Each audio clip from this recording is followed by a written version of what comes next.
Hi friends, എല്ലാവർക്കും വെരാന്ത റൈസിൻ്റെ YouTube ചാനലിലേക്ക് സ്വാഗതം. അപ്പോൾ നമ്മൾ ഇന്ന് നോക്കാൻ പോകുന്ന റേഷ്യോ പ്രൊപ്പോർഷനാണ്. CGL, CHL, CPO വരുന്നത്. അപ്പോൾ CPO ആയിരിക്കും ഫസ്റ്റ് എക്സാം വരുന്നത്. അതല്ലാതെ CHSലാകുമ്പോഴേക്കും ഏകദേശം നിങ്ങൾക്ക് നമ്മുടെ മാത്സിൻ്റെ ടോപ്പിക് കവറപ്പ് ആവുന്ന രീതി, അതായത് ജോമെട്രി അഡ്വാൻസ് മാത്ത് പതിയെ വരത്തേ ഉള്ളൂ.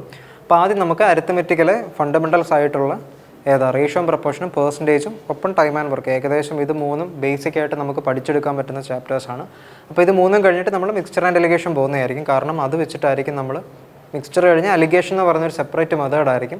നമ്മൾ ആവറേജ് ആയാലും ടൈം ആൻഡ് വർക്ക് ആയാലും അല്ലെങ്കിൽ ടൈം സ്പീഡ് ആൻഡ് ഡിസ്റ്റൻസ് പോലെ ചാപ്റ്റേഴ്സിന് ഷോർട്ട് കട്ട് ആയിട്ടുള്ള മെത്തേഡായിരിക്കും അലിഗേഷൻ എന്ന് പറയുന്നത്. അപ്പോൾ അത് നമ്മൾ പതിയെ പരിചയപ്പെട്ട് വരുന്നതായിരിക്കും. അപ്പോൾ തൽക്കാലം റേഷ്യോ പ്രൊപ്പോർഷൻ നോക്കാം. അപ്പോൾ ക്വസ്റ്റ്യൻ ചെയ്ത് നിങ്ങൾക്ക് തെറ്റിയാലും കുഴപ്പമില്ല, മാക്സിമം കണക്ക് തെറ്റിച്ചാലേ പഠിക്കാൻ പറ്റുള്ളൂ. അതുവഴി നമുക്ക് കൺസെപ്റ്റ് ഉറക്കാൻ പറ്റത്തുള്ളൂ. ഇനിയിപ്പോൾ SSCയുടെ വെൻഡർ ചേഞ്ച് ഒക്കെ വരുന്ന കാര്യം എല്ലാവരും അറിഞ്ഞില്ല. അതായത് ഇതുവരെയുള്ള പാറ്റേൺ ചിലപ്പോൾ മാറാം, ചിലപ്പോൾ മാറാതിരിക്കാം. പക്ഷേ സിലബസ് എപ്പോഴും കോൺസ്റ്റൻ്റ് ആയിരിക്കും, സിലബസും കൺസെപ്റ്റും. ഇപ്പോൾ എസ്പെഷ്യലി മാത്സിൻ്റെ കാര്യം പറയുകയാണെങ്കിൽ അതിൻ്റെ ഒരു മോഡസ് ഓപ്പറാൻഡി അല്ലെങ്കിൽ ആ ഒരു രീതി നടത്തുന്ന പാറ്റേണിൻ്റെ ഇതിലും അല്ലെങ്കിൽ ക്വസ്റ്റ്യൻ ചോദിക്കുന്ന രീതിയിലും വ്യത്യാസം വരാം. പക്ഷേ കൺസെപ്റ്റ് നിങ്ങൾക്ക് ഉറപ്പാണെങ്കിൽ നിങ്ങൾക്ക് വലിയ ബുദ്ധിമുട്ട് വരത്തില്ല. ഷോർട്ട് കട്ടും പഠിക്കണം, ഒപ്പം കൺസെപ്റ്റ് ഉറച്ച് പോക്കണം. കാരണം ഇൻ കേസ് നിങ്ങൾക്ക് ടൈമുണ്ട് പക്ഷേ ക്വസ്റ്റ്യൻ്റെ ആ ഒരു കണ്ടൻറ്റ് ഇല്ലെങ്കിൽ നിങ്ങൾക്ക് ചെയ്യാനായിട്ട് പറ്റത്തില്ല. അപ്പം മാക്സിമം കണ്ടൻറ്റ് അരിത്തമെറ്റിക്കിനെ സംബന്ധിച്ച് നോക്കുകയാണെങ്കിൽ പെർസെൻറ്റേജും റേഷ്യോയും പ്രൊപ്പോർഷനും ഈ രണ്ട് ചാപ്റ്റേഴ്സിൽ നല്ല രീതിയിൽ ബേസിക് അല്ലെങ്കിൽ നല്ല രീതിയിൽ തറവല്ലെങ്കിൽ നിങ്ങൾക്ക് ഫർദർ അങ്ങോട്ട് വന്ന അരിത്തമെറ്റിക് ചാപ്റ്റേഴ്സ് ആയാലും അല്ലെങ്കിൽ റേഷ്യോ പ്രൊപ്പോർഷനകത്ത് കുറച്ച് വിടവുണ്ടെങ്കിൽ അങ്ങോട്ട് പോകുന്ന അഡ്വാൻസ് മാത്സിൽ ജോമെട്രിയിലായാൽ തന്നെ നിങ്ങൾക്ക് മാസ് പോയിൻറ്റ് ജോമെട്രി ഒക്കെ പെട്ടെന്ന് ചെയ്യാനായിട്ട് പറ്റത്തില്ല, ബുദ്ധിമുട്ട് വരും. അപ്പോൾ നമുക്ക് ആദ്യത്തെ ക്വസ്റ്റ്യൻ നോക്കാം. ക്വസ്റ്റ്യൻ വെച്ച് ഞാൻ കഴിഞ്ഞ ക്ലാസ്സിൽ മീൻ പ്രൊപ്പോർഷൻ എന്താണെന്ന് പറഞ്ഞായിരുന്നു. അപ്പോൾ ഇതിൻ്റെ ആൻസർ ചെയ്തിട്ട് കമൻറ്റ് ചെയ്യുക. 0.03യുടെയും 0.27ൻ്റെ മീൻ പ്രൊപ്പോർഷൻ എത്ര എന്നാണ് ക്വസ്റ്റ്യൻ. അപ്പോൾ നോക്കിയേ, രണ്ട് നമ്പേഴ്സിൻ്റെ മീൻ പ്രൊപ്പോർഷൻ നമ്മൾ എങ്ങനെ കണ്ടുപിടിക്കുന്നത്? രണ്ട് നമ്പേഴ്സ് ഉണ്ട്. ഇതിപ്പോൾ A എന്ന് വിളിച്ചു, ഇത് B. എയും ബിയും ആണ് രണ്ട് നമ്പേഴ്സ്. അപ്പോൾ രണ്ട് നമ്പേഴ്സിൻ്റെ മീൻ പ്രൊപ്പോർഷൻ എന്ന് പറയുന്നത് റൂട്ട് AB. അതായത് ആ രണ്ട് നമ്പേഴ്സിൻ്റെ മൾട്ടിപ്ലിക്കേഷൻ്റെ റൂട്ട് എടുക്കുമ്പോഴാണ് നമുക്ക് മീൻ പ്രൊപ്പോർഷൻ കിട്ടുന്നത്. അപ്പോൾ ഇവിടെ നോക്കിക്കേ, റൂട്ട് ഓഫ് 0.03 ഞാൻ 3/100 എന്ന് എഴുതാം, കുഴപ്പമില്ലല്ലോ. ഇൻറ്റു 0.27 27/100 എന്ന് എഴുതാം. ഓക്കെ, അപ്പം 100 × 100 ഇതിൻ്റെ റൂട്ട് എടുക്കാൻ നേരം 100 വരും. ഇനി 3 × 27 81, അതായത് 81/100² ആണിത്.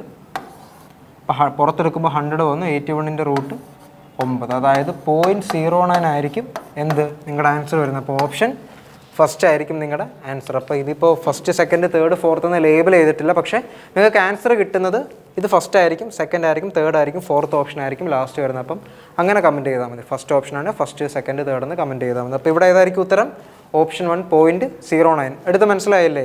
രണ്ട് നമ്പേഴ്സിൻ്റെ മീൻ പ്രൊപ്പോർഷൻ കാണുകയെന്ന് പറഞ്ഞാൽ അവരുടെ മൾട്ടിപ്ലിക്കേഷൻ എടുത്തിട്ട് റൂട്ട് കാണുക. അപ്പോൾ ഇവിടെ 0.03 3/100 എന്ന് എഴുതി, 0.27 27/100 എന്ന് എഴുതി, അതായത് 100 × 100 100², 3 × 27 81. രണ്ടിൻ്റെ റൂട്ട് എടുക്കാൻ നേരം സ്ക്വയറിൻ്റെ റൂട്ട് എന്ന് പറഞ്ഞാൽ ആ നമ്പർ തന്നെയാണ് 100. ഇനി 81ൻ്റെ റൂട്ട് 9, അപ്പോൾ 9/100 0.09 ആൻസറായിട്ട് കിട്ടും. എങ്കിൽ അടുത്ത ക്വസ്റ്റ്യൻ നോക്കിക്കേ.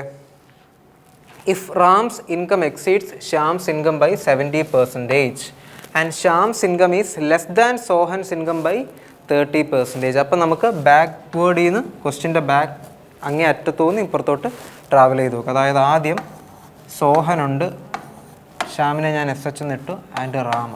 ഇനി നോക്കിയേ, പേഴ്സൻറ്റേജ് അല്ല, ഞാൻ പേഴ്സൻറ്റേജിൻ്റെ കാര്യത്തിൽ ചാപ്റ്ററിൽ പറഞ്ഞായിരുന്നു, എല്ലാം 100ൻ്റെ അടിസ്ഥാനത്തിൽ പറയുന്ന ഒരു സിസ്റ്റം ആയിരിക്കും പേഴ്സൻറ്റേജിൽ നമ്മൾ ഫോളോ ചെയ്യുന്നത്. അപ്പോൾ ഇവിടെ അത് നമുക്ക് ഫോളോ ചെയ്യുക. അതായത് സോഹൻ്റെ ഇൻകം എന്ന് പറയുന്നത് ഞാൻ 100 യൂണിറ്റ് ആയിട്ട് എടുത്തു. സപ്പോസ് 100 അല്ലെങ്കിൽ 100x വല്ലോ. നമ്മളിപ്പം തൽക്കാലം എക്സിറ്റ് വിളിക്കുന്നതേ ഉള്ളൂ, നമ്മളിനി എക്സിറ്റ് വിളിക്കാൻ നിൽക്കരുത്.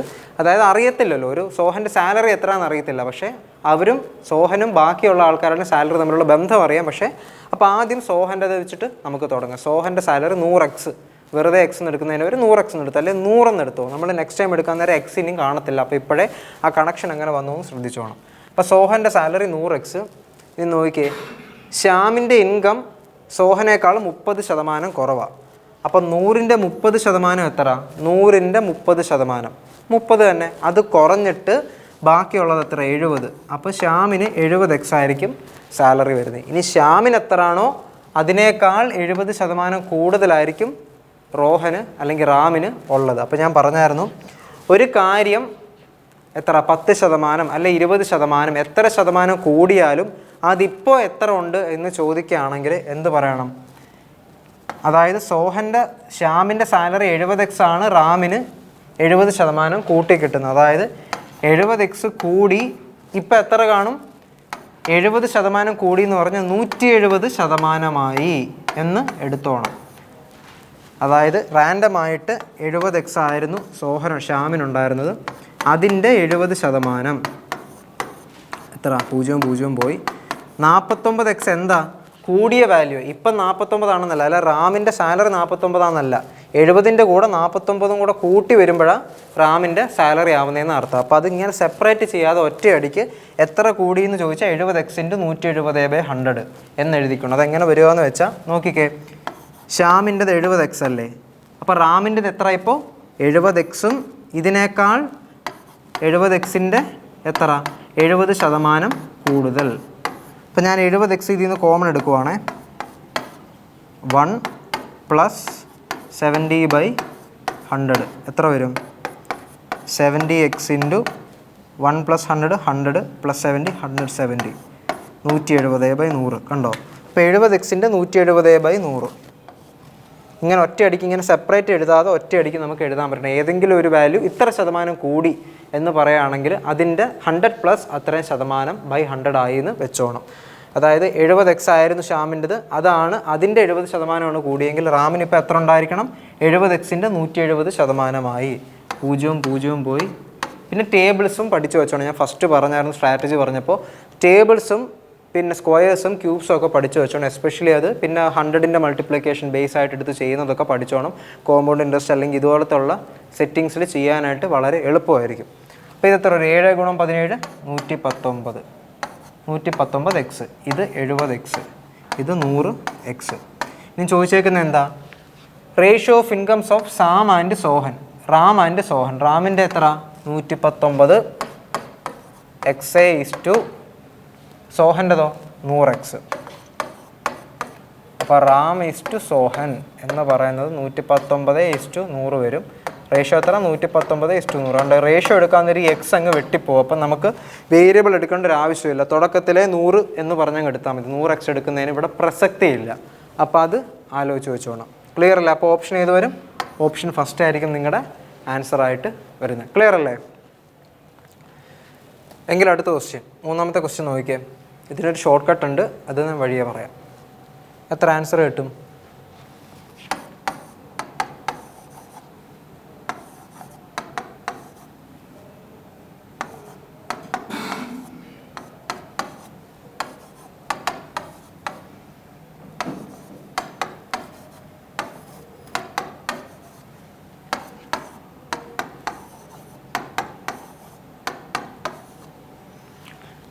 ഓക്കെ, അപ്പോൾ P/Q 2 പേ അല്ലെങ്കിൽ 2 ആൾക്കാരെ വെച്ചിട്ട് ഓരോ പേയേഴ്സ് ആക്കിയ റേഷ്യോ തന്നിട്ടുണ്ട്. ഇനി ഇതിൻ്റെ മൊത്തത്തിലുള്ള റേഷ്യോ ഇതിപ്പോൾ P/S ആ ചോദിച്ചേക്കുന്നത്. മൊത്തത്തിലുള്ള റേഷ്യോ കണ്ടുപിടിക്കാനായിട്ട് എങ്ങനെയാണെന്ന് നോക്കാം. അതിനൊരു ഷോർട്ട് കട്ട് ഉണ്ട്. ഇത് P/S ചോദിച്ചാൽ ഇത്രയും ചെയ്യേണ്ട ആവശ്യവുമില്ല, ഞാൻ പറയാം. നോക്കിയേ, P/Q എത്ര? 4:5, Q/6 3:4, R/2 2:5. അപ്പോൾ ഇത് ഈ ക്രമത്തിൽ ആദ്യം നമ്പേഴ്സിനെ എഴുതുക. എന്നിട്ട് നോക്കിയേ, P/Q/6 വേണമെങ്കിൽ ആദ്യം ഇത് 3 മൾട്ടിപ്ലൈ ചെയ്തിടുക. 4 × 3 × 2 എത്ര? 4 × 3 × 2 12 × 2 24. ഇനിയും വാലറ്റത്തെ എസ് വേണം. അതായത് P/Q/R/S P കിട്ടണമെങ്കിൽ ഇതിങ്ങനെ നേരത്തെ എഴുതിയിട്ട് ഈ കോളത്തിലെല്ലാം മൾട്ടിപ്ലൈ ചെയ്ത് എഴുതണം. ഇനി എസ് വേണമെങ്കിൽ ഈ കോളത്തിലെല്ലാം മൾട്ടിപ്ലൈ ചെയ്ത് എഴുതണം. 25 × 4 100. അപ്പോൾ ഇതിൽ നമുക്ക് ഒറ്റയടിക്ക് P/S എത്രയെന്ന് കിട്ടും. 24:100. അതായത് 4 കൊണ്ട് വിട്ടാൽ നേരം 6, 4 കൊണ്ട് വിട്ടാൽ നേരം 25. 6:25 ആയിരിക്കും നിങ്ങളുടെ ആൻസർ ആയിട്ട് വരുന്ന. ഓപ്ഷൻ രണ്ടാമതായിരിക്കും ആൻസർ വരുന്നത്. ഇതിങ്ങനെ അല്ലാതെ ബാക്കി 2 എങ്ങനെ കണ്ടുപിടിക്കാമെന്നും കൂടെ നമുക്ക് നോക്കാം. ഇനി Qവും Rഉം വേണം. അതിനാദ്യം Qവും Rഉം വേണമെങ്കിൽ നോക്കിക്കേ, ആദ്യത്തെ കോളത്തിലെ 4നെ കളയണം. എന്നിട്ട് 5 3 2 ഇത് ഇത്ര മൾട്ടിപ്ലൈ ചെയ്തിരുന്നു. 5 3 2 5 × 3 15 × 2 30. ഇനി അടുത്ത് എന്തോ വേണം? അടുത്തത് ആറിൻ്റെ സ്ഥാനത്ത് വേണമെങ്കിൽ അടുത്ത 3ഉം കളയണം. എന്നിട്ട് എന്ത്? 4 × 5 4 2 അതായത് ഓരോന്നായിട്ട് ഫസ്റ്റ് കോളത്തിൽ ഓരോരുത്തരെ കളഞ്ഞുകൊണ്ടിരിക്കണം അടുത്ത ആളെ വേണമെങ്കിൽ. 5, 4, 2 8 3 4 40 വരും. അപ്പോൾ 24:30:40:100 ആയിരിക്കും വരുന്നത്. അതായത് 2 കൊണ്ട് വെട്ടാൻ നേരം 12:15:20:50 ആയിരിക്കും P/Q/R/S ആൻസർ ആയിട്ട് വരുന്നത്. അതിൽ നിന്ന് P/Q എസ് സെപ്പറേറ്റ് കണ്ടുപിടിക്കേണ്ട. ഓക്കെ, P വേണമെങ്കിൽ ഇത് 3 മൾട്ടിപ്ലൈ ചെയ്ത് ഇവിടെ എഴുതുക. Q വേണമെങ്കിൽ ആദ്യത്തെ കളയ ഇത് ഇത്ര എടുത്ത് എഴുതുക, 5×3×2 എഴുതി. ഇനിയും 6 വേണമെങ്കിൽ 4 കഴിഞ്ഞ് ഇനി 3 കളയണം. 3 കളഞ്ഞിട്ട് 5, 4, 2 5×4×2 40. ഇനി ലാസ്റ്റ് എസ് വേണമെങ്കിൽ ഈ 3 കളയ ഈ 3 മൾട്ടിപ്ലൈ ചെയ്ത് എഴുതുക. അങ്ങനെ ആയിരിക്കും നമ്മളിതിന് പെട്ടെന്ന് ചെയ്യാനായിട്ടുള്ള ഷോർട്ട് കട്ട് എന്ന് പറയുന്നത്. അതിൽ P ആൻഡ് S കണ്ടുപിടിക്കാൻ ഡയറക്റ്റ് 2 കോളം ആയിട്ട് എഴുതിയിട്ട് അതിനെ രണ്ടിനെയും ആ ഒരു ഒറ്റ വരിയെ മൾട്ടിപ്ലൈ ചെയ്ത് ഇവിടെ എഴുതുക. അടുത്ത കോളത്തെ മൾട്ടിപ്ലൈ ചെയ്ത് ഇവിടെ എഴുതുക. അതിൻ്റെ റേഷ്യോ കണ്ടുപിടിച്ചാൽ മതി. ക്ലിയർ അല്ലേ? എങ്കിൽ അടുത്ത ക്വസ്റ്റ്യനിലേക്ക് പോകുന്നതിന് മുമ്പ് നമ്മുടെ ഇൻസ്റ്റിറ്റ്യൂട്ടിൻ്റെ 6th ലെവൽ പ്രാക്ടീസ് മെത്തേഡ് എങ്ങനെയാണെന്ന് നോക്കാം. ആദ്യം നിങ്ങൾക്ക് ബേസിക് ക്ലാസ്സസ് ആയിരിക്കും പ്രൊവൈഡ് ചെയ്യുന്നത്. അതിനെ ഫോളോ അപ്പ് ചെയ്തിട്ടായിരിക്കും ബേസിക് സർക്കിൾ എന്ന് പറയുന്ന സെഷൻ വരുന്നത്. ബിക്കോസ് പേര് പോലെ തന്നെ നിങ്ങളെ ഒരു എക്സാമിൻ്റെ അടിസ്ഥാനത്തിൽ ഗ്രൂപ്പാക്കി ഇരുത്തുന്നതായിരിക്കും സർക്കിൾസ് എന്ന് പറയുന്നത്. അപ്പോൾ നിങ്ങൾക്ക് നിങ്ങളുടെ സ്റ്റഡി പാർട്ട്നേഴ്സ് വേണം, നിങ്ങൾക്ക് എഫക്റ്റീവായിട്ട് കമ്പൈൻ സ്റ്റഡി ചെയ്യാനായിട്ട് പറ്റും. അപ്പോൾ നിങ്ങളുടെ ഫർദർ ഡൗട്ട് ക്ലാരിഫിക്കേഷനും എഫക്റ്റീവ് ഡിസ്കഷനും നിങ്ങളുടെ ഗൈഡൻസിനുമായിട്ട് മെൻറ്റർ സപ്പോർട്ടും നിങ്ങൾക്ക് ഡെഫിനറ്റ്ലി കാണും. അതിന് ശേഷം വരുന്നതാണ് എക്സ്ട്രീം സർക്കിൾ. അപ്പോൾ ഇത് കഴിഞ്ഞ് ഒരു എലിജിബിലിറ്റി ടെസ്റ്റ് കാണും. അപ്പം എക്സ്ട്രീം സർക്കിൾ ബേസിക് സർക്കിളിൻ്റെ ഒരു 4 മന്ത് ഒക്കെ കഴിഞ്ഞിട്ട് വരുന്ന ഒരു 2 മാസം കഴിഞ്ഞിട്ട് വരുന്നതായിരിക്കും. അതായത് 4 മന്ത്സോളം ഏകദേശം ബേസിക് സർക്കിൾ കാണും. അത് കഴിഞ്ഞിട്ട് നിങ്ങളുടെ ബേസിക് ബാച്ച് വൈൻഡപ്പ് ആയ ശേഷം ബേസിക് സെറ്റായതിന് ശേഷം വരുന്ന ഒരു മെയിൻസ് ലെവൽ പ്രോഗ്രാമാണ് എക്സ്ട്രീം സർക്കിൾ. അപ്പോൾ അവിടെ നിങ്ങൾക്ക് ഫർദർ നിങ്ങളെ ഒരു എലിജിബിലിറ്റി ടെസ്റ്റിൻ്റെ അടിസ്ഥാനത്തിൽ ഗ്രൂപ്പാക്കി ഇരുത്തും. ഈ ബേസിക് സർക്കിളിൻ്റെ സെയിം പാറ്റേൺ, അതാണ് എക്സ്ട്രീം സർക്കിൾ എന്ന് പറയുന്നത്. പക്ഷേ ക്വസ്റ്റ്യൻസ് കുറച്ചുകൂടെ ടഫായിട്ടുള്ള മെയിൻസ് ലെവൽ ക്വസ്റ്റ്യൻസ് ആയിരിക്കും. അപ്പം ദൈർഘ്യമേറിയ സെഷനും കൂടെ ആയിരിക്കും എക്സ്ട്രീം സർക്കിൾ. അവിടെയും നിങ്ങൾക്ക് എഫക്റ്റീവായിട്ട് കമ്പൈൻ സ്റ്റഡി ചെയ്യാനായിട്ട് പറ്റും. നിങ്ങൾക്ക് നിങ്ങളുടെ കറസ്പോണ്ടിങ് ആയിട്ടുള്ള ഗ്രൂപ്പ് മെമ്പേഴ്സ് കാണും. അവിടെയും നിങ്ങൾക്ക് ഫർദർ ഡൗട്ട് ക്ലാരിഫിക്കേഷനായിട്ട് മെൻറ്റർ സപ്പോർട്ട് കാണും. അതിന് ശേഷം വരുന്നതാണ് സൂപ്പർ ബാച്ച്. അപ്പോൾ സൂപ്പർ ബാച്ചിൽ ഓരോ എക്സാം, ഇനിയിപ്പോൾ CPO എക്സാം വരികയാണ്, അതിന് തൊട്ട് മുന്നോടി ഇപ്പോൾ തുടങ്ങിയിട്ടുണ്ട് നമ്മുടെ ഇൻസ്റ്റിറ്റ്യൂട്ടിൽ. ഇപ്പോൾ എൻ്റെ ഫോക്കസ് ബാച്ച് തുടങ്ങിയിട്ടുണ്ട്. അതല്ലാതെ CHSL ഉടനെ വരുന്നുണ്ട്. അപ്പോൾ അതിന് നോട്ടിഫിക്കേഷനൊക്കെ വന്നു, എല്ലാവരും അപ്ലൈ ചെയ്തെന്ന് വിശ്വസിക്കുന്നു. അപ്പോൾ അതിനും ഒരു ഏകദേശം ഈ May 6 നമ്മുടെ ഇൻസ്റ്റിറ്റ്യൂട്ടിൽ അതിൻ്റെ ഒരു ഫോക്കസ് ബാച്ച് തുടങ്ങുന്നതായിരിക്കും. അപ്പോൾ ഈ ബേസിക് ഇത്രയും കംപ്ലീറ്റ് ആയ സ്റ്റുഡൻസിനെ അതിൽ എൻട്രി ചെയ്യാൻ പറ്റില്ല. കാരണം പെട്ടെന്നൊരു ക്രാഷ് കോഴ്സ് പോലെ നമുക്കൊരു കോമ്പറ്റേറ്റീവ് എക്സാം എഴുതിയെടുക്കാൻ പറ്റത്തില്ല. അതിന് കുറേ നാളത്തെ അധ്വാനത്തിൻ്റെ ഒരു കഥ പറയാനുണ്ട്. അപ്പം 6 മാസത്തെ അല്ലെങ്കിൽ 5-6 മാസത്തെ നിങ്ങളുടെ പ്രിപ്പറേഷന് ശേഷം നിങ്ങൾക്കൊരു 1 മന്ത് എക്സ്ട്രീംലി ഫോക്കസ് ആയിട്ട് ആ ഒരു പർട്ടിക്കുലർ എക്സാമിനെ ഫോക്കസ് ചെയ്ത് പെട്ടെന്ന് റിസൾട്ട് ഓറിയൻറ്റഡ് ആയിട്ട് പഠിക്കാൻ പറ്റും. അപ്പോൾ അതിന് നിങ്ങളെ ഏറ്റവും കൂടുതൽ ഹെൽപ്പ് ചെയ്യുന്ന ബാച്ചായിരിക്കും സൂപ്പർ ബാച്ച് അല്ലെ ഫോക്കസ് ബാച്ച്. അപ്പോൾ ആ ഫോക്കസ് ബാച്ചിൽ നിങ്ങൾക്ക് ഏതായിരിക്കും ഈ 2 മാസം കംപ്ലീറ്റ് ആയിട്ട് നിങ്ങളെ അവിടെ സർക്കിൾസ് ആക്കി ഇരുത്തും. നിങ്ങൾക്ക് ഫർദർ ഡൗട്ട് ക്ലാരിഫിക്കേഷന് വേണ്ട സപ്പോർട്ട് വേണം. നമ്മൾ പൊതുവേ മോക്ക് മെറ്റീരിയൽ അല്ലെങ്കിൽ ആ ഒരു എക്സാമിൻ്റെ പാറ്റേണിലുള്ള പ്രീവിയസ് ഇയർ ക്വസ്റ്റിൻ്റെ ഒരു കമ്പൈലേഷൻ ആയിരിക്കും നിങ്ങൾക്ക് വർക്കൗട്ട് ചെയ്യാനായിട്ട് തരുന്നത്. അതിനുശേഷം വരുന്നതാണ് റിയൽ ഇൻറ്റൻസീവ് പ്രോഗ്രാം അല്ലെങ്കിൽ RIP. അപ്പോൾ നിങ്ങളിപ്പോൾ ഓൾറെഡി എക്സാം ഒക്കെ അറ്റംപ്റ്റ് ചെയ്തു, ഇനിയും വരുന്ന എക്സാംസ് കുറച്ചധികം നാൾ കഴിഞ്ഞിട്ടാണെങ്കിൽ നിങ്ങൾ ഈ പഠിച്ച് വെച്ച ലെവൽ ഡൗൺ ആയി പോകേണ്ട, പകരം നിങ്ങൾക്ക് കൺസിസ്റ്റൻ്റ് ആയിട്ട് നിങ്ങളുടെ വർക്കൗട്ട് സെഷൻ കീപ്പപ്പ് ചെയ്യാനായിട്ട് റിയൽ ഇൻറ്റൻസീവ് പ്രോഗ്രാമിൽ ജോയിൻ ചെയ്യാവുന്നതാണ്. അത് കഴിഞ്ഞ് വരുന്ന ലാസ്റ്റ് സെഷനാണ് മോക്ക് ഇൻ്റർവ്യൂ. അപ്പോൾ ബാങ്ക് എക്സാംസിൻ്റെ എല്ലാ എൻഡ് സ്റ്റേജിലും എസ്പെഷ്യലി PO എക്സാംസിൻ്റെ ഫൈനൽ സ്റ്റേജ് എന്ന് പറയുന്നത് ഇൻ്റർവ്യൂ റൗണ്ട് അല്ലെങ്കിൽ പേഴ്സണാലിറ്റി ടെസ്റ്റ് ഉണ്ട്. ചിലയിടത്ത് ഗ്രൂപ്പ് ഡിസ്കഷനും വരാറുണ്ട്. അപ്പോൾ അവിടെ നിങ്ങൾ എങ്ങനെ പെർഫോം ചെയ്യുന്നു, അവിടെ നിങ്ങളുടെ മെറിറ്റ് സ്കോർ എത്ര എന്നുള്ളതിൻ്റെ അടിസ്ഥാനത്തിലായിരിക്കും നിങ്ങൾക്ക് ഫൈനലി സെലക്ട് ചെയ്യാനായിട്ട് പറ്റുന്നത്. അപ്പോൾ അവിടെ എങ്ങനെ പെർഫോം ചെയ്യണം, ഏത് എറ്റിക്യൂട്ടിൽ നിങ്ങൾ അപ്പിയർ ചെയ്യണം, ആൻഡ് ഏതൊക്കെ അവയർനെസ്സുകൾ അല്ലെങ്കിൽ ഏതൊക്കെ സെഷൻ നിങ്ങൾ അവെയർ ആയിട്ട് പോകണം എന്നുള്ളതിൻ്റെ ഒരു ബ്രീഫിങ് ഇവിടെ തരുന്നതായിരിക്കും. അപ്പോൾ നമുക്ക് 2 ടൈപ്പ് ഓഫ് കോച്ചിങ് ഉണ്ട്, ഓഫ്ലൈനുണ്ട് ഓൺലൈനുണ്ട്. നിങ്ങൾക്ക് കംഫർട്ടബിൾ ഏതാണോ, മറിച്ച് ഇവിടെ വന്ന് ക്യാമ്പസിൽ വന്ന് പഠിക്കാൻ താല്പര്യമെങ്കിൽ നിങ്ങൾക്ക് ഓഫ്ലൈൻ നമ്പറിൽ കോൺടാക്ട് ചെയ്തിട്ട് പ്രിപ്പറേഷൻ സ്റ്റാർട്ട് ചെയ്യാം. മറിച്ച് അങ്ങനല്ല, നിങ്ങളുടേതായിട്ടുള്ള ഹോം കംഫർട്ടിലിരുന്നാണ് പ്രിപ്പയർ ചെയ്യാൻ താല്പര്യമെങ്കിൽ, അല്ലെങ്കിൽ വേറെ എന്തെങ്കിലും നിങ്ങളിപ്പോൾ വർക്കിംഗ് പ്രൊഫഷണൽ ആണെങ്കിലോ അല്ലെങ്കിൽ ട്രാൻസ്പോർട്ട് ചെയ്ത് വരാനുള്ള ബുദ്ധിമുട്ടുണ്ടെങ്കിലോ അങ്ങനെയൊക്കെ ആണെങ്കിൽ നിങ്ങൾക്ക് തന്നേക്കുന്ന ഓൺലൈൻ നമ്പറിൽ കോൺടാക്ട് ചെയ്തിട്ടും പ്രിപ്പറേഷൻ സ്റ്റാർട്ട് ചെയ്യാവുന്നതാണ്. ഓക്കെ അല്ലേ? എങ്കിൽ അടുത്ത ക്വസ്റ്റ്യൻ നോക്കി, 4ാമത്തെ question. The ratio of monthly incomes of A and B is 4:5 respectively. The ratio of monthly savings of A and B, അതായത് മന്ത്ലി സേവിങ്സിൻ്റെ റേഷ്യോ 14:9, ഇൻകത്തിൻ്റെ ratio 4:9. If the monthly expenditure of A and B is ₹1200 each, ഓരോ ആൾക്കാരും spend ചെയ്യുന്ന അവരുടെ ശമ്പളത്തിൽ നിന്ന് spend ചെയ്യുന്നത് 1200 രൂപ വെച്ചാണെങ്കിൽ, then what is the difference between the monthly incomes of A and B എന്നാണ് ചോദിച്ചേക്കുന്നത്. അപ്പോൾ നോക്കി, ഇത് നമ്മൾ ബാലൻസിങ് ഓഫ് ടേംസ് എന്ന് പറയുന്നൊരു മെത്തേഡ് വെച്ച് കഴിഞ്ഞ പ്രാവശ്യം നമ്മൾ ചെയ്തതാണ്. അതെങ്ങനെയാണെന്ന് നോക്കാം. അപ്പോൾ ആദ്യം ഇൻകം, 2 പേരില്ലേ, എയും ഉണ്ട് ബിയും ഉണ്ട്. എൻ്റെ ഇൻകം എത്ര? 4 4:5. അവരുടെ റേഷ്യോ 4:5. ഇനിയും സേവിങ്സിൻ്റെ റേഷ്യോ 14:19. ഇനി നോക്കിക്കേ, അതായത് ഇൻകത്തിൽ നിന്ന് സേവിങ്സ് കുറയ്ക്കുമ്പോഴല്ലേ എൻ്റെ എക്സ്പെൻഡിച്ചർ കിട്ടുന്നത്. ഇപ്പോൾ 2 പേർക്കും നോക്കിയേ, 14-ൽ നിന്ന് 4 യൂണിറ്റ് പോവുകയാണ്. ജസ്റ്റ് നമ്പേഴ്സ് മാത്രം നോക്ക്. 10 ഇതിൽ നിന്ന് 19-ൽ നിന്ന് 5 പോവുകയാണെങ്കിൽ 14. അതായത് കുറച്ച് 2 സെയിം കിട്ടണ്ട. കാരണം എന്താ, ഇൻകം മൈനസ് സേവിങ്സ് എക്സ്പെൻഡിച്ചർ കിട്ടുന്നു. ഇവിടെ 2 കേസിൽ 2 യൂണിറ്റാണ്. 2 പേർക്കും സെയിം എമൗണ്ട് അല്ലേ അവർ സേവ് അല്ലെങ്കിൽ സ്പെൻഡ് ചെയ്യുന്നത്. അപ്പോൾ എമൗണ്ട് സെയിം ആവണമെങ്കിൽ റേഷ്യോയിലും അത് സെയിം ആയിരിക്കണം, അല്ലെങ്കിൽ ഇത്ര യൂണിറ്റ് ആയിരിക്കണം എന്ന് നമുക്ക് പറയാൻ പറ്റണം. അപ്പോൾ അതുകൊണ്ട് നമ്മൾ ബാലൻസിങ് ഓഫ് ടേംസ് എന്ന് പറയുന്ന ഒരു കൺസെപ്റ്റ് ഉണ്ട്. അതായത് നോക്കിയേ, ആദ്യം നമ്മൾ ഇതും തമ്മിലുള്ള ഡിഫറൻസ് സെയിം ആക്കണം. അതാണല്ലോ നമ്മുടെ എയിം. കാരണം 2 പേരുടെ ഇതിൻ്റെ ഡിഫറൻസ് എന്ന് പറയുന്നതാണ് സേവിങ്സ് അല്ല എക്സ്പെൻഡിച്ചർ. അതായത് ഇവരുടെ 2 പേരുടെ ഇൻകം മൈനസ് സേവിങ്സ് എക്സ്പെൻഡിച്ചറാണ്. 2 പേരുടെ ഇൻകം മൈനസ് സേവിങ്സ് എന്ന് പറയുന്നത് 2 പേരുടെ എക്സ്പെൻഡിച്ചറാണ്. അത് സെയിം ആണ്. അത് ഈക്വൽ ആക്കണമെങ്കിൽ ആദ്യം ഇത് തമ്മിലുള്ള വ്യത്യാസം ഈക്വൽ ആക്കണമെങ്കിൽ നോക്കി, ഇവർ തമ്മിലുള്ള വ്യത്യാസം എത്ര? ഹൊറിസോണ്ടലി തമ്മിലുള്ള വ്യത്യാസം 19 - 14 5. ആ 5 കൊണ്ട് ഇതിനെ മൾട്ടിപ്ലൈ ചെയ്യണം. അപ്പോൾ എത്ര? 20:25. കുഴപ്പമില്ല, ഇത് വെട്ടി പഴയതുപോലെ 4:5 എന്നുള്ള റേഷ്യോയിൽ വന്നോളൂ. ഇനി ഇവർ തമ്മിലുള്ള വ്യത്യാസം എത്ര? 4 5 4 1 കൊണ്ട് ഇതിനെ മൾട്ടിപ്ലൈ ചെയ്യുക. അതിപ്പം ചെയ്യേണ്ടതായിട്ട് ആവശ്യമില്ലെങ്കിൽ പറഞ്ഞത്, ഇൻ കേസ് ഇവിടെ ഡിഫറൻസ് ഒന്നല്ലെങ്കിൽ 1 കൊണ്ട് മൾട്ടിപ്ലൈ ചെയ്യുന്ന നേരം 14 19. ഇനി നോക്കിയേ, ഇനി എൻ്റെയും ബിൻ്റെയും ഇൻകവും സേവിങ്സും തമ്മിലുള്ള യഥാക്രമം ഡിഫറൻസ് എത്ര?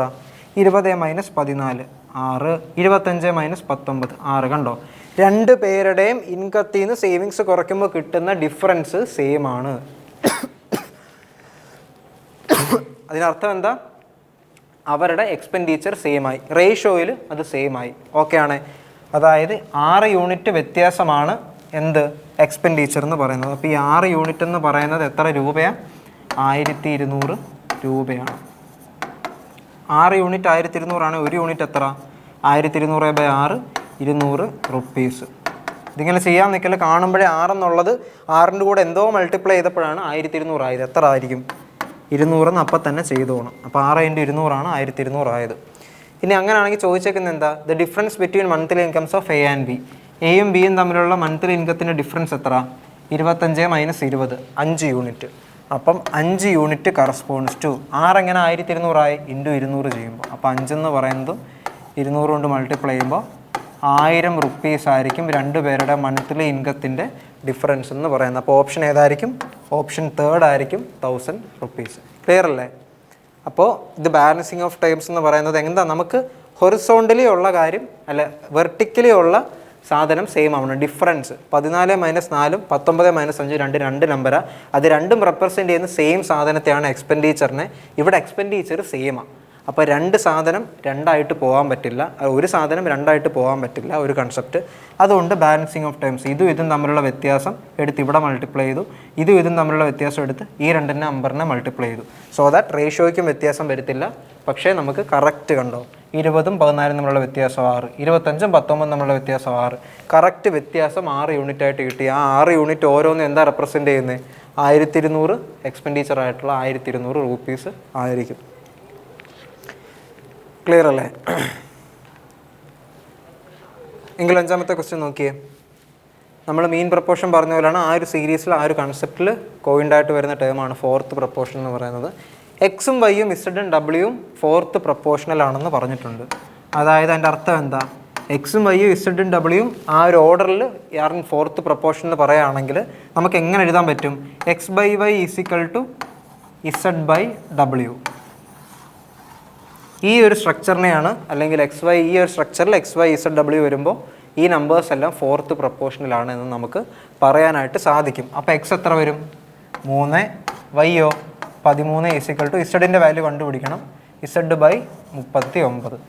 അപ്പം ഇസഡ് എത്ര ആയിരിക്കും? z = 3 × 39/13. 13 × 3 ആണ് 39. അപ്പോൾ ആൻസർ 3 × 3 9 ആയിരിക്കും വരുന്നത്. ഓപ്ഷൻ ഏതായിരിക്കും? ഓപ്ഷൻ 4 ആയിരിക്കും. 9 ആയിരിക്കും നിങ്ങളുടെ ആൻസറായിട്ട് വരുന്നത്. ക്ലിയർ അല്ലേ? എങ്കിൽ 6ാമത്തെ ക്വസ്റ്റ്യൻ നോക്കിക്കേ. ഇതൊക്കെ നോട്ട് ചെയ്തോണം കേട്ടോ. ഇതൊക്കെ അത്യാവശ്യം ഷോർട്ട് കട്ടിൽ പെട്ടെന്ന് ചെയ്യാൻ പറ്റുന്ന ക്വസ്റ്റ്യനാണ്. ഏജ് ഡിഫറൻസ് ഒക്കെ റേഷ്യോ എന്ന് പറയുന്ന ചാപ്റ്ററിൻ്റെ ആപ്ലിക്കേഷൻ ആയിരിക്കും ഏജസ് എന്ന് പറയുന്ന ഈ ക്വസ്റ്റ്യൻസൊക്കെ. അപ്പോൾ എന്താ പറയുന്നത്, എയും ബിയും അവരുടെ പ്രസൻറ്റ് ഏജിൻ്റെ റേഷ്യോ എന്ന് പറയുന്നത് 14:17. 8 വർഷത്തിന് ശേഷം, പ്രസൻറ്റിൽ നിന്ന് 8 വർഷത്തിന് ശേഷം ഇവരുടെ ഏജ് എന്തായിരിക്കും?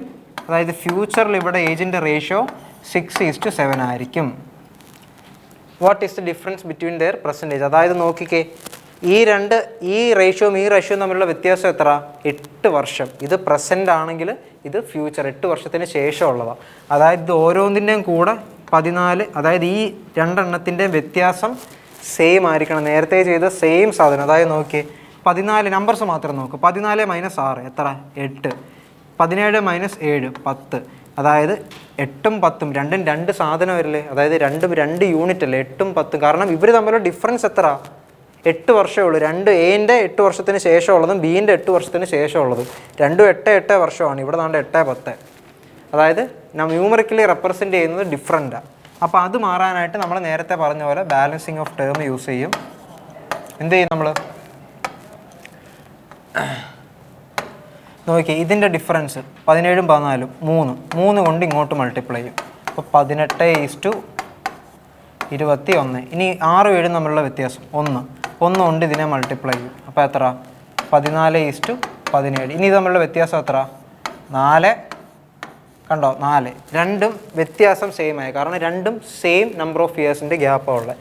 അപ്പം ഈ 4 യൂണിറ്റ് എന്ന് പറയുന്നതാണ് എത്ര വർഷം ഗ്യാപ്പ് ഉണ്ടെന്ന് ക്വസ്റ്റ്യന് തന്നേക്കുന്നത് 8 ഇയേഴ്സ് എന്ന് പറയുന്നത്. അങ്ങനെയാണെങ്കിൽ 1 യൂണിറ്റ് എത്ര ആയിരിക്കും?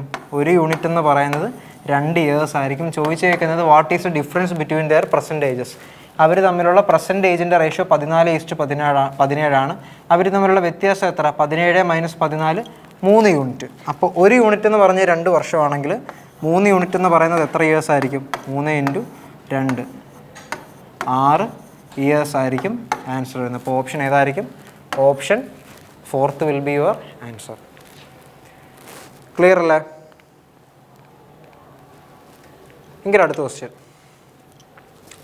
അതായത് ഒരു ബാഗിൽ 310 രൂപയുണ്ട്. ആ 310 രൂപയിൽ എന്തൊക്കെ, അതായത് ആ ബാഗിനകത്ത് എന്തിൻ്റെയൊക്കെ കോയിൻസ് ഉണ്ട്? 5 രൂപയുടെ കോയിനുണ്ട്, 2 രൂപയുടെ കോയിനുണ്ട്, അതിൻ്റെ 1 രൂപയുടെയും കോയിനുകളുണ്ട്.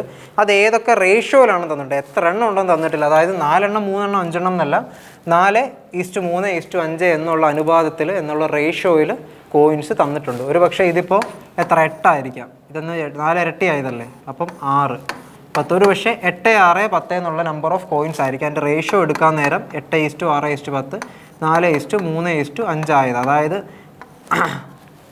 എത്ര? 5 രൂപയുടെ കോയിൻസ് 4ൻ്റെ മൾട്ടിപ്പിളാണെങ്കിൽ 3 രൂപയുടെ 2 രൂപയുടെ കോയിൻസ് 3ൻ്റെ മൾട്ടിപ്പിളും. ഇനി ഇത് രണ്ടും 4ഉം 3ൻ്റെ മൾട്ടിപ്പിൾസിൻ്റെ കോയിൻസ് ഉണ്ടെങ്കിൽ ലാസ്റ്റ് 1 റുപ്പി കോയിൻ 5ൻ്റെ മൾട്ടിപ്പിളും വരണം. അതല്ല അതിൻ്റെ അർത്ഥം. അപ്പോൾ നമ്മൾ എന്തോ ചെയ്യും?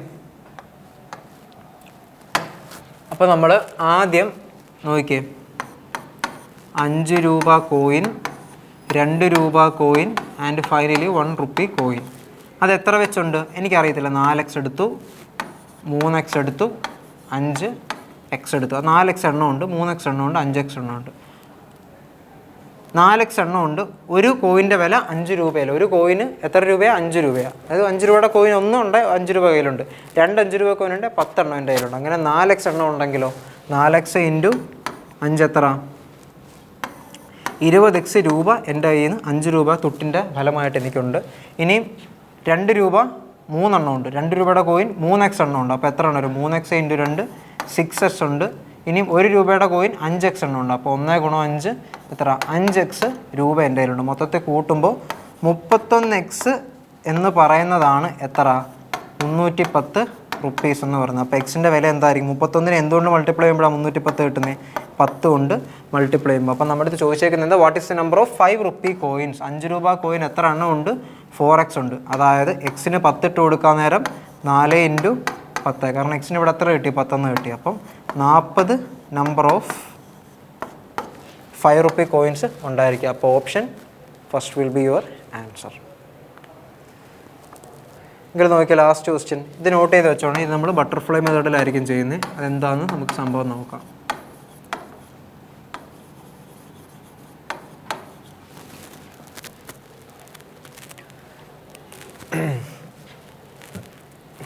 നോക്കിക്കേ, ബോയ്സും ഗേൾസും അവർ ഇനിഷ്യലി അവരുടെ റേഷ്യോ എത്ര? തുടക്കത്തിൽ 5:4, 5:4 റേഷ്യോ. ഓക്കെ, ഇനിയും അവരുടെ റേഷ്യോ, അതായത് ഇവരുടെ എണ്ണത്തിൻ്റെ റേഷ്യോ ഫൈനലി എങ്ങനായി മാറി?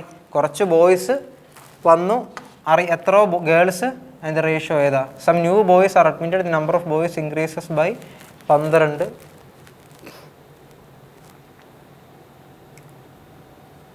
ഓക്കെ, അപ്പം 12 ബോയ്സ് വരികയും ചെയ്തു, എത്രയോ ഗേൾസ് അഡ്മിറ്റഡ് ആവുകയും ചെയ്തു. അപ്പോൾ അതിൻ്റെ ഫലമായിട്ട് 7:6 എന്നുള്ള റേഷ്യോയിൽ എന്തായി? ബോയ്സും ഗേൾസിൻ്റെ റേഷ്യോ വന്നിട്ടുണ്ട്. അതായത് ഫൈനൽ റേഷ്യോ 7:6 ആണ്. ഇതിൻ്റെ കാരണക്കാരായതാരാ? വെൻ സം ന്യൂ ബോയ്സ്, 12 പേര് ബോയ്സ് വന്നു. അപ്പോൾ എത്ര ഗേൾസാ? എക്സ് ഗേൾസ് അഡ്മിറ്റഡ് ആയി. അതായത് ഗേൾസ് 4 ആൾക്കാരും വന്നു, ബോയ്സ് 12 ആൾക്കാരും വന്നു.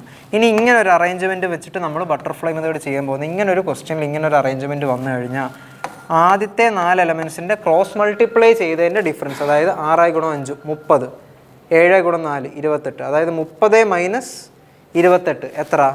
2 യൂണിറ്റ് കറസ്പോണ്ട്സ് ടു അടുത്ത സെറ്റ് ഓഫ്, അതായത് ഇവിടെ ക്രോസ് മൾട്ടിപ്ലൈ ചെയ്ത് കിട്ടുന്ന ഡിഫറൻസ് എന്തിനെ കാണിക്കും? അടുത്ത 4 എണ്ണത്തിൻ്റെ ക്രോസ് മൾട്ടിപ്ലൈ ചെയ്തതിൻ്റെ ഡിഫറൻസ്, അതായത് 7x - 72, 6 × 12 72, അതായത് 1 യൂണിറ്റ് എത്ര വരും?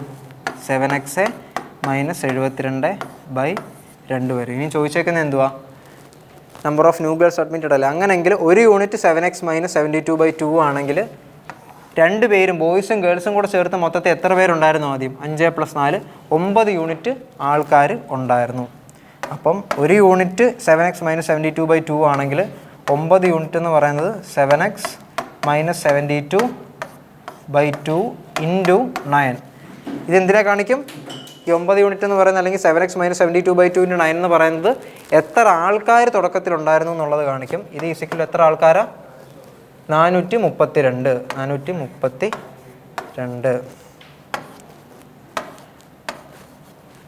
48 സോറി 9 വെട്ടി, ഇതല്ല, 48 96 7x = 8 9 7 16, എക്സ് എത്ര വരും? 24 വരും. അപ്പോൾ option third will be your answer. ഇതെങ്ങനെ നമ്മൾ ചെയ്തേ? ആദ്യം ഇനിഷ്യൽ ബോയ്സ് ഈസ്റ്റ് ഗേൾസ് 5:4 ആയിരുന്നു. ഇത് എന്തൊക്കെയോ കൂടിക്കലറുകൾ വന്നപ്പോൾ 7:6 ആയി. അതിന് കാരണക്കാരൊക്കെയാണ്? 12 ബോയ്സ് വന്നു, എത്രയോ ഗേൾസും വന്നു. അത് ഇതിനെ നേരെ താഴെ കറസ്പോണ്ടിങ് ആയിട്ട് എഴുതി. ഇനിയും ഈ ഒരു അറേഞ്ച്മെൻറ്റിനെ നമ്മൾ എന്ത് ചെയ്യും? 6 × 5 - 7 × 4. 6 × 5 എത്ര? 30. 7 × 4 28. ഇത് തമ്മിലുള്ള വ്യത്യാസം 2 യൂണിറ്റ്. ഈ 2 യൂണിറ്റ് എന്ന് പറയുന്നതാണ് എന്ത്? അടുത്ത സെറ്റ് ഓഫ് ക്രോസ് മൾട്ടിപ്ലൈ ചെയ്തതിൻ്റെ ഡിഫറൻസ്, അതായത് 7x - 6 × 12. അപ്പോൾ 2 യൂണിറ്റ് എന്ന് പറഞ്ഞാൽ 7x - 72 ആണ്. 1 യൂണിറ്റ് എന്ന് പറയുന്നത് 7x - 72/2. എങ്കിൽ 5 + 9 ബോയ്സ് പ്ലസ് ഗേൾസ് എത്ര? 9 യൂണിറ്റ് ഉണ്ട്. ഏത് ടൈമിലാണ് ഈ 9 യൂണിറ്റ് എന്ന് പറഞ്ഞാൽ എന്തുവാ? തുടക്കത്തിൽ ഗേൾസ് എത്ര ഉണ്ടായിരുന്നു? തുടക്കത്തിൽ സ്റ്റുഡൻസ് എത്ര ഉണ്ടായിരുന്നു? 9 യൂണിറ്റ് ഉണ്ടായിരുന്നു. അതായത് 1 യൂണിറ്റ് 7x - 72/2 ആണ്. 9 യൂണിറ്റ് എന്ന് പറയുന്നത് 7x - 72/2 × 9. അപ്പം അതെന്ന് പറയുന്നത് എന്താ? 7x - 72/2 × 9 എന്ന് പറയുന്നത് എന്താ വരുന്നത്? Total number of students initially. അത് എത്രയാണെന്ന് ക്വസ്റ്റിന് തന്നിട്ടുണ്ട്? 432 തന്നിട്ടുണ്ട്. അപ്പോൾ അത് ക്രോസ് മൾട്ടിപ്ലൈ ചെയ്ത് നമ്മൾ സോൾവ് ചെയ്യാൻ നേരം നമുക്ക് എക്സിൻ്റെ വാല്യൂ 24 എന്ന് കിട്ടും. ക്ലിയർ അല്ലേ? അപ്പോൾ ഇന്നത്തെ സെഷൻ ഇവിടെ വൈൻഡപ്പ് ചെയ്യുകയാണ്. എല്ലാവർക്കും സെഷൻ ഇഷ്ടപ്പെട്ടു എന്ന് കരുതുന്നു. അപ്പോൾ അടുത്തതിൽ നമ്മൾ ടൈം ആൻഡ് വർക്ക് ആയിട്ടായിരിക്കും വരുന്നത്. അപ്പോൾ അതിലെല്ലാവർക്കും ഫർദർ ടൈം ആൻഡ് വർക്കല്ല, മിക്സ്ഡ് ആൻഡ് എലിഗേഷൻ ആയിട്ടായിരിക്കും വരുന്നത്. അപ്പം അതിൻ്റെ ഫസ്റ്റ് വീഡിയോ ആയിരിക്കും. എലിഗേഷൻ മിക്ക ആവറേജ് ആയാലും ടൈം സ്പീഡ് ഡിസ്റ്റൻസ് ആയാലും പല ചാപ്റ്റേഴ്സിനും നമുക്ക് ഷോർട്ട് കട്ട് ഉപയോഗിക്കാൻ പറ്റുന്ന ഒരു ചാപ്റ്ററാണ്. അപ്പോൾ സെപ്പറേറ്റ് ആയിട്ട് നമ്മൾ പറയുകയാണ്. അതെല്ലാവരും മാക്സിമം വാച്ച് ചെയ്തിട്ട് സപ്പോർട്ട് ചെയ്യാം. ഓക്കെ, അപ്പോൾ അടുത്ത വീഡിയോയിൽ നമുക്ക് പുതിയ ടോപ്പിക്കുമായിട്ട് കാണാം. അതുവരേക്കും ബൈ.